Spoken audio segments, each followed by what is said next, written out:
द्वापर युग की पावन धरा पर, जहां गंगा यमुना की लहरें वेदों के मंत्रों को गुनगुनाती थीं और नभ में सितारे दीपों की भांति टिमटिमाते थे, वहीं एक कथा जन्मी। एक ऐसी कथा जो समय के आवरण में छिपी रही, एक ऐसी कथा जिसे केवल चांदनी रातें और समुद्र की लहरें जानते थे। द्वारका, वह स्वर्ण नगरी जहां श्री कृष्ण का राज्य था, वहां एक दिन स्वयं कान्हा ने नश्वर संसार के लोगों को निकट से जानने का निश्चय किया।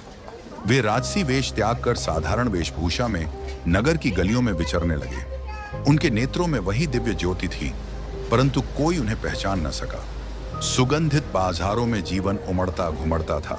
मसालों की महक, कारीगरों की चतुराई और बच्चों की किलकारियां वातावरण में गूंज रही थीं।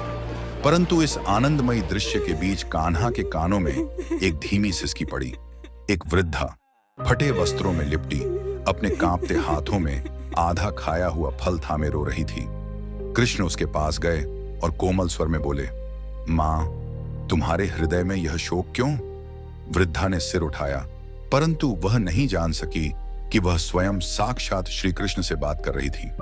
वह बोली, मेरे पास मंदिर में चढ़ाने योग्य कुछ भी नहीं है, न सोना न अन्न। मैं क्या चढ़ाऊं कि प्रभु मेरी भक्ति स्वीकार करें? कृष्ण मुस्कुराए। उनकी आंखों में अनंत करुणा थी। उन्होंने उत्तर दिया, भगवान को समर्पित प्रेम चाहिए, वस्त्र या आभूषण नहीं। इस फल को अपने प्रेम से अर्पित करो, देखना प्रभु अवश्य स्वीकार करेंगे। वृद्धा को विश्वास हुआ और वह मंदिर पहुंची। कांपते हाथों से उसने वह आधा खाया फल भगवान के चरणों में रखा। जैसे ही उसने ऐसा किया, संपूर्ण मंदिर दिव्य प्रकाश से आलोकित हो उठा। घंटाएं स्वतः बज उठी। वातावरण में मंद मंद सुगंध फैल गई।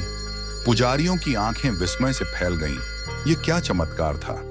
तभी भगवान श्री कृष्ण वहां प्रकट हुए, अपनी मोहक मुरली, सिर पर मोर मुकुट और वक्ष पर कौस्तुभ मणि धारण किए। उनकी मुस्कान में अनंत प्रेम छलक रहा था। वृद्धा हतप्रभ रह गई। हे मां, कृष्ण बोले, तुम्हारी भक्ति सोने चांदी से बढ़कर है।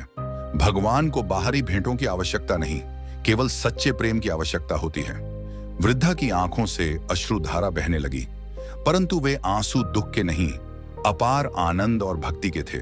श्री कृष्ण ने उसे आशीर्वाद दिया और फिर वे उसी क्षण अदृश्य हो गए। परंतु उनकी यह लीला अनंत काल तक भक्तों के हृदयों में जीवित रही। एक ऐसी कथा जो बताती है कि भगवान को पाने के लिए सोने चांदी की भेंट नहीं, अपितु प्रेम और भक्ति की सच्ची भावना चाहिए। और इस प्रकार द्वारका के गलियारों में यह कथा रह गई, समय के साथ फुसफुसाते हुए हवा के झोंकों और समुद्र की लहरों के गीतों में जीवंत बनी रही।